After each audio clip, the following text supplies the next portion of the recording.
क्रांती news, आवाज सर्वसामान्यांचा। सटाणा नवरीचं बंटीगिरी प्रकरण। लग्नानंतर नवरा सोडून पळाली, वरात थेट पोहोचली पोलीस ठाण्यात। घटनेने सर्वत्र खळबळ। बघा सविस्तर नक्की काय आहे प्रकार। लग्न म्हणजे दोन जीवांचं पवित्र बंध असं आपण ऐकत आलोय, पण सटाणा परिसरात नुकत्याच घडलेल्या या धक्कादायक विवाह प्रसंगाने या परंपरागत समजुतीला सुरुंग लावलाय। नववधूने नवऱ्याला आणि सासरच्यांना गोड बोलून फसवत लग्नाच्या दुसऱ्याच दिवशी पळ काढल्याने अवघा परिसर चक्रावून गेलाय।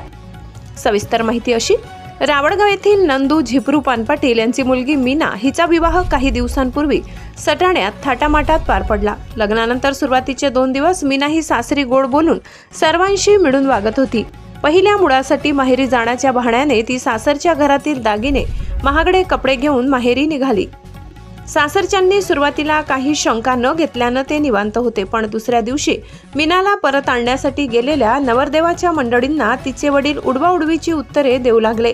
त्यानंतर संशय बळावल्याने विचारपूस सुरू झाली आणि एकामागून एक धक्कादायक खुलासे होत गेले।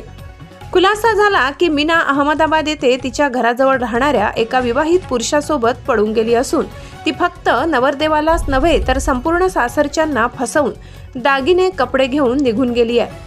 या प्रकरणी वडनेर खाकुर्डी पोलीस ठाण्यातही तिच्या घरच्यांनीच मीनाच्या पळून जाण्याची तक्रार दिली होती। पोलिसांनी तपास करून तिचा ठावठिकाणा शोधून काढला आणि तिचे खरे संबंध उघडकीस आणले। या प्रकारामुळे मीनाचे सासरचे लोक संतप्त झाले असून त्यांनी थेट सटाणा पोलीस ठाण्यात धाव घेत मीनासह तिचे आई-वडील, प्रियकर आणि इतर संबंधितांविरोधात फसवणूक व चोरीच्या गंभीर कलमांखाली गुन्हा दाखल केलाय। या प्रकरणाचा तपास पोलीस निरीक्षक योगेश पाटील यांच्या मार्गदर्शनाखाली पोलीस उपनिरीक्षक अतुल बोरसे आणि अंमलदार योगेश पवार करत आहेत। नववधूची वरात थेट पोलीस ठाण्यात, अशी ही घटना सध्या सटाणा परिसरात चर्चेचा विषय बनली आहे।